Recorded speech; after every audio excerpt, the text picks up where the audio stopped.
Labas vakaras.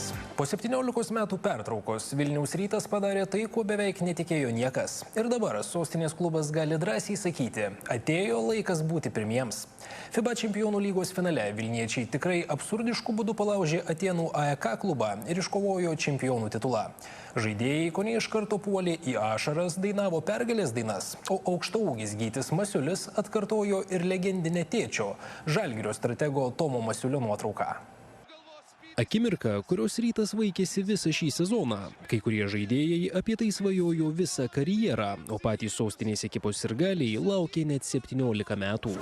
Geresnio klubo už Vilniaus Rytą aš nemačiau. Vilniaus klubas tampa FIBA čempionų lygos nugalėtoju. Reikės iš ryto atsikelti ir suprasti, ar čia tikrai taip, kaip baigėsi, taip iš tikrųjų ir baigėsi. Ar čia įsižnypti, ar dar kažką pasidaryti, bet panašu, kad tai yra realybė. Tas medalis kaba, ryto vardas vėl skamba Europoje pačiu garsiausiu būdu. Ir žnaibėsi save turbūt kone kiekvienas stebėjęs rungtynes. Tai, ką padarė Rytas, net skamba absurdiškai. Tiksliau, ne ką padarė, o kaip.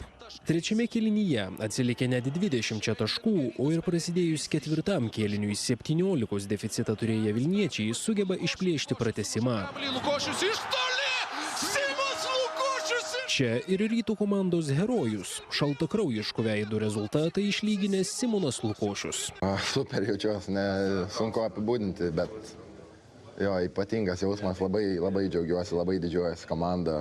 Jausmas turbūt kitoks nei super ir būti negali, kai vien per ketvirtą kėlinį ir pratęsimą smėgi 6 iš 6 tolimų metimų. Tiesa, čia 23 taškus finale pelnęs krepšininkas ir pasako esminę laimėti leidusią priežastį. Nieko nebus, jei netikėsi. Tokie dalykai neatsitinka, jeigu netiki, tai net jeigu atrodo biškai keistai, ar jeigu niekas kitas netiki, bet pats turi tikėti savim ir jo, tai džiaugiuosi, kad viskas išsipildė. Po laimėtos Eurolygos atkrintamųjų serijos Kaune Šarūnas Jasikevičius teigė nestebintis Vilniaus Ryto kovų, o apie tai, kiek Lietuvoje yra komandų, kalbėjo taip. Lietuvoje yra tik viena komanda. Tiesa, į tokį teiginį atsako Šarui sostinės klubo sirgaliai.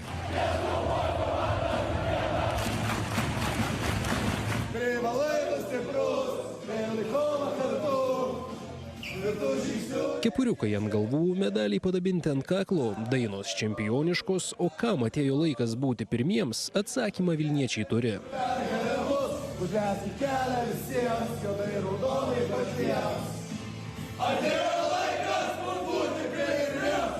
Šeimyniškas tradicijas tęsia Gytis Masiulis. Gyčio tėtis Tomas, Kauno Žalgirio strategas, pernai su Feneriu laimėjęs Eurolygą, padarė ikonišką jau tapusią nuotrauką su trofėjumi. Tąkart tėčiu besidžiaugęs Gytis žurnalistams davė pažadą, jei laimės čempionų lygą, irgi tokią padarys. Žodis nežvirblis, o Gytis tikras žodžio žmogus. Nuogutėlis, o tai, ką reikia, prisidengęs ne bet kuo, o čempionų lygos trofėjumi. Ryto klubo istorijoje.